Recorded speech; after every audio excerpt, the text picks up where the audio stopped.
दरम्यान commercial gas cylinder मिळत नसल्यामुळे आता जगण्याच्या शैलीत मोठे बदल घडताना दिसत आहेत। नागपूर विमानतळाच्या कॅन्टीनमध्ये कमर्शियल सिलेंडरचं स्थान आता विजेच्या इंडक्शन शेगडीने घेतलंय।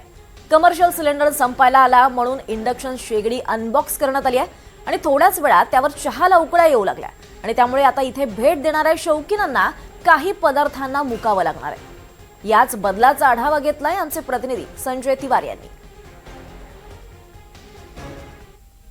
नागपूरच्या विमानतळावर आता यापुढे समोसा कचोरी मिळणार नाही आहे।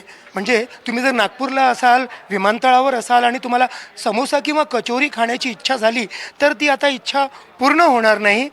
याचं कारण असं की जो कमर्शियल गॅस सिलेंडर आहे तो आता संपण्यावर आलेला आहे, जवळपास संपलेला आहे असं आपण म्हणू शकतो। त्यामुळे आता इथे जे आपल्याला समोसा दिसतोय हा आत्ता तयार झालेला समोसा आहे।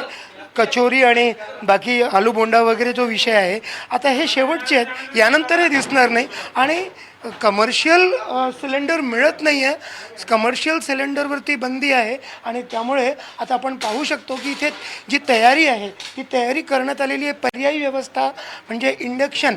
त्यामुळे आता इंडक्शनवर जो चहा आहे तो मिळणार आहे आपल्याला।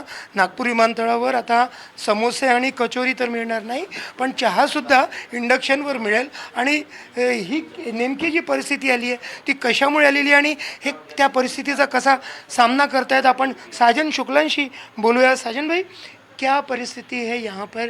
जो आपके पास में सिलेंडर है कमर्शियल सिलेंडर, अभी आज ख़त्म हो जाएगा?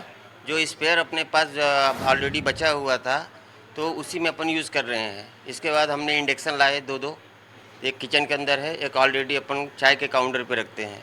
तो इसमें कुछ चीज़ें तो नहीं मिल पाएंगी, समोसा कचौरी तो मुश्किल है उस पर बनाना, शायद पोहा बना लेंगे आप?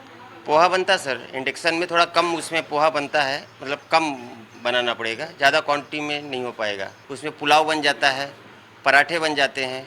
हमारे जो मतलब किचन का आइटम है हर एक चाइनीज़ खाना पड़ेगा? सब चाइनीज़ भी बन जाता है इंडक्शन में।